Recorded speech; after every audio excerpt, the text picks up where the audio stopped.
What can we say about the game that has topped the charts in the UK for highest selling new IP? Well, there certainly has been a lot of hype for this game, but I guess Titanfall also had a lot of hype before it was released. There's been, let's call it, controversy, for lack of better words, based on the graphics when Watch Dogs is first present. Let me just clear this up. The gameplay was released and it was shown on a high-end PC with SLI graphics, SLI NVIDIA graphics cards.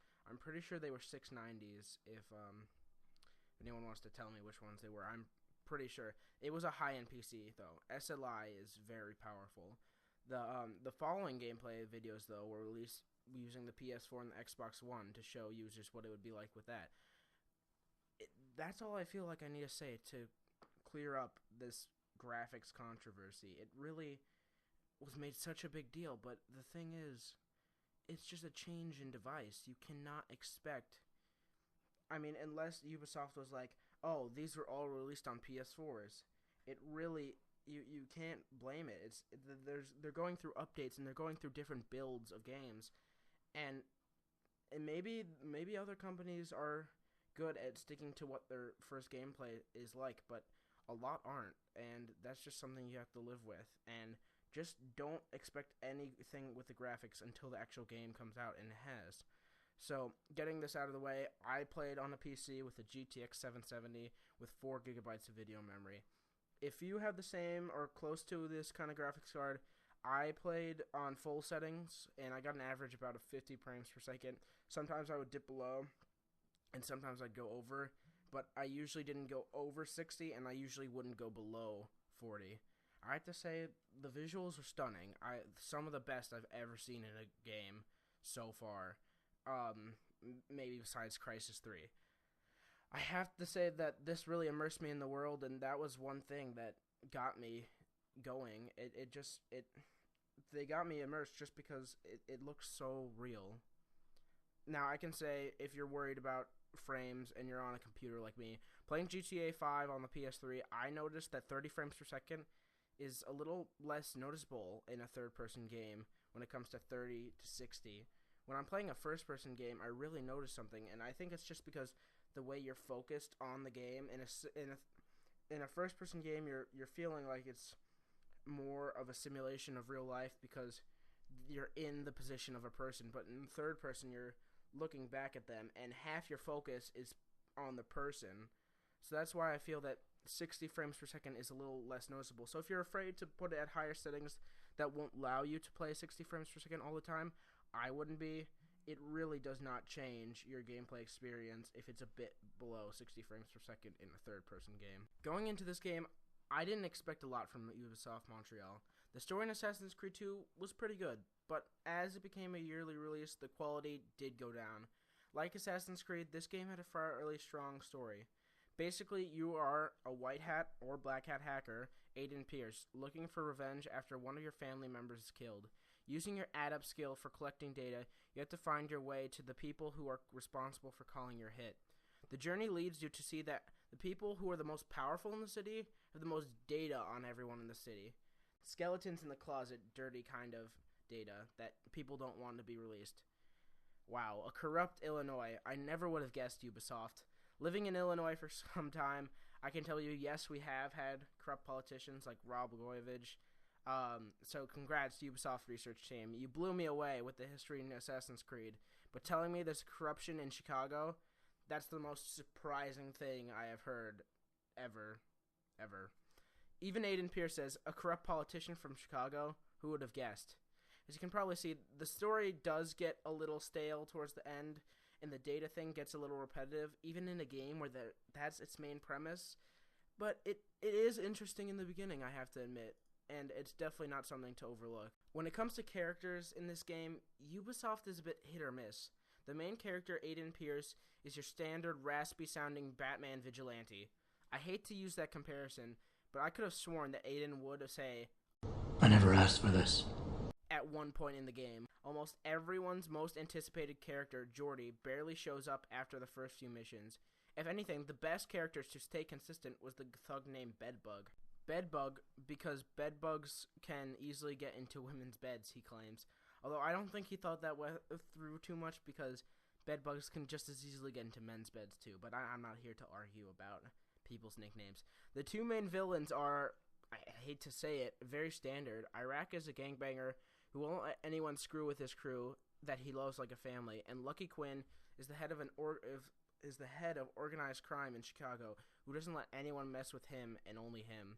Two very cookie-cutter criminals who shouldn't be appreciated in a game that has more potential to go above the standard mob bosses and gangbangers, where you have all this data collection and things you can do with data, but they did describe how the gangbangers were using this. They just didn't really... I just don't think a gangbanger is a really good fit for this game. I mean, there was a hacker, and he's the only strictly evil hacker in the game. His name is Default, and he gets memorable and funny gameplay, albeit only 1 hour-ish of gameplay. Geez, altogether, the characters in this game really are not its strong suit. Where this game really shines is its open world and its missions. Ubisoft proves again that it can have very fun and rewarding side activities, but I was very surprised when I actually enjoyed some of the story missions. It seems kind of obvious now because since Assassin's Creed became a yearly release, they have less time to innovate with their missions, and this game has had a lot more time to innovate with missions and create fun missions. I welcome the fact that there were no annoying follow this guy and use stealth to stay in that big circle of hearing mission. The recent Assassin's Creed have had surplus. They've had a lot of those missions, and it really gets me pissed. I really enjoy the missions that you have a choice whether you want to run and gun or use stealth and hacking abilities to help you. The stealth only missions though were a bit annoying, but luckily there aren't too many of them. There are some side activities too that are fledged out more than others, but they are worth a decent amount of tries if you want to go for the whole experience. The multiplayer isn't a huge part of Watch Dogs like some people say it is, but it only unlocks another row of perks, and it unlocks like more weapons and stuff. But unless you're going for 100% of the achievements, you'll still get a good Watch Dogs experience without it. Personally, I only finished the tailing missions so I could get the silenced vector submachine gun, so I could have like one more silenced gun besides the one that you already get in the beginning. Sometimes your only motivation to finish the missions is to get a cool gun or to get a cool car, and I don't blame Ubisoft. That's a smart idea, but maybe they could have made their missions funner in general, more fun in general. The other modes do look cool in the video trailers, but they just get a little boring after a while. If you watch any of the Watch Dogs trailers, you have pretty much seen the majority of tools you can use when it comes to hacking and crafting. Now, don't let this discourage you, because every time you use a blackout and sneak around your enemies, it never gets old. The ways you can use these limited amount of hacks is the really impressive part. Sometimes you'll see yourself opening a bridge and closing it for no reason just because you want to, and you can pull off a jump over it.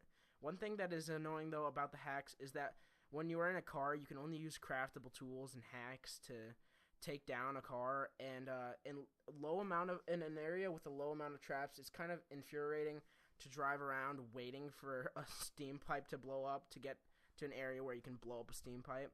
And also there's things like the L train. It's very situational. You gotta wait. You gotta be there when the L train is there. But it is pretty cool if the cops are chasing after you and you can stop the L train and then start it right up again and avoid the cops. Last thing I want to talk about is immersion. I saw videos where people were talking and they were all hyped out in the trailers. The gun store owner saw a news flash of Aiden and tripped a silent alarm to get the police. I thought to myself, oh, this is scripted and it won't happen often. Based on experience I've seen from watching trailers and playing an actual game, I have to say that I was pleasantly surprised with the way that it presented itself. I saw car crashes that weren't caused by me switching the traffic lights. It's just caused by people like driving badly and people rear-ending each other.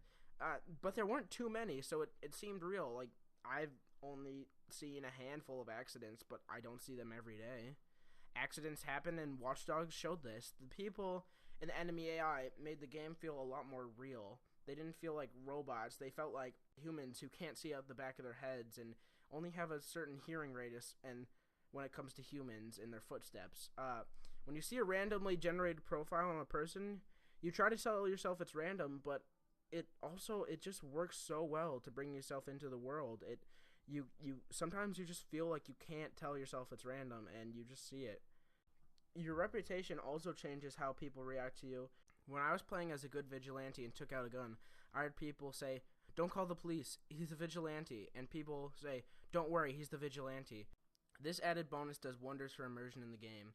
I also felt immersed in the fact that sometimes when I was really mad, instead of running over pedestrians, I turned on a digital trip to run over digital pedestrians. This is what we do to relieve stress in the real world, so I thought it was actually kind of funny to see me in the digital world doing the same, playing a game as Aiden to relieve his stress, or to relieve my stress, I guess. I thought it was kind of funny. One downside is the music. Ubisoft really didn't do well with the music in this game. You think it wouldn't change much, but if they could package this immersion with GTA 5's radio, it would do so well. GTA 5, GTA 4's, GTA has done pretty well with radio, and they've had a lot of scripted radio. The quality of the music isn't the problem, with a decent amount of songs and some that I actually listen to in real life, but the problem is with the cutoffs.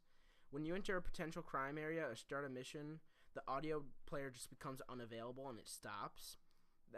There's no radio. Also, that's explained by the fact that you have an audio player, like it's an MP3 player. Well, it's like Pandora or iTunes, or just like listening to your iTunes music. It's just an audio player. There's no DJ or there's no MC. So that's how it's explained. I can't really go against them. That's a design choice, but the thing is, it would have been appreciated for them to have a actual radio. Also, it makes no sense that every time I get back into a car, a song I was just listening to restarts. Also, when there's a song going on in the shop, every time you buy an item, the song just restarts. Like, I'll just be listening to a part of a song, you buy an item, you buy like a new trench coat, or you buy a new gun, and then the song just restarts all the way back from 0 minutes and 0 seconds. Ubisoft should really fix this if they want to fully immerse their gamers in the world of Watch Dogs. Altogether, Watch Dogs really excels in its missions, immersions, and replayability, but lacks a strong story and characters. I believe Watch Dogs deserves an 8.2 in a spot in your games list. There's so much more we could talk about if I had more time to do so, but if you want more on Watch Dogs, I would stay on KFR Technology.